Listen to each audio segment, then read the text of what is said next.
ஞான பாதையை தெரிஞ்சுக்கிறதுக்கு இதுதான் வந்து உண்மையான வழி, கரெக்டான வழி. நிறைய மார்க்கங்கள்லாம் நிறைய வச்சுருக்காங்க, நிறைய இருக்குது. அங்கெல்லாம் போனால் காசு பிடிங்கிட்டு நீங்கள் நம்ம போக வேண்டிய இடத்துக்கு போக முடியாது. ஸ்டக்காகி வர இடத்துல நிற்போம் எங்கேயாச்சும் வழி தெரியாமல். இங்கே வந்தால் தான் அதுக்கு உண்டான வழி கிடைக்கும். இங்கே வந்தால் மீன்ஸு சாமி சிவானந்த பரமஹம்சர்கிட்ட நீங்கள் உபதேசம் எடுத்தால் மட்டும்தான் அந்த நிலை கிடைக்கும். இதுதான் உண்மையான வாட்சியம்.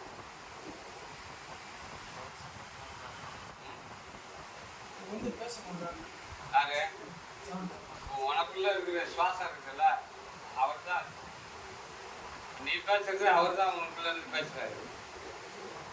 நீ அவர்கிட்டே கேட்டீங்கன்னா கேட்க தெரியல, நம்ம வெளியில கேட்டுங்க இல்லையா? ஒரு கல்லை பார்த்தோ இல்லை வந்து ஒரு சிலையை பார்த்தோ, நம்ம வந்து ஒரு மரத்தை பார்த்தோ இல்லை நம்மளே ஒரு கல்லை நட்டு வச்சு கூட நம்ம அதுக்கிட்ட கேட்டுக்கிட்டு இருக்கோம். அது எப்போ பதில் சொல்லிடுது? எந்த காலத்தில் பேசிடுது கல்? உனக்குள்ள நீ பேசுறதுக்கு எது ஆதாரமான பொருளாக இருக்குதோ அந்த பொருளை நீ வந்து கேட்டீங்கன்னா அது உங்களுக்கு சொல்லும் பதில்.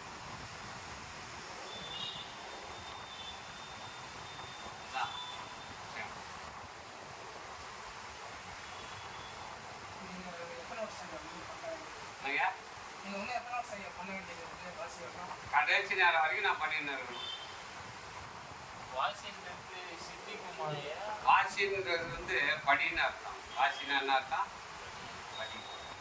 அந்த காலத்துலலாம் வாசிப்பா இதாப்பா அந்த லெட்டரை வாசிப்பான்னு சொல்லுவோம். வாசினா என்ன அர்த்தம்? படின்னு அர்த்தம். அந்த வாசியை திருப்பி போட்டால் சிவான்னு அர்த்தம். அப்போ நீங்கள் எதை படிக்கணும்? சிவாவை படிக்கணும்.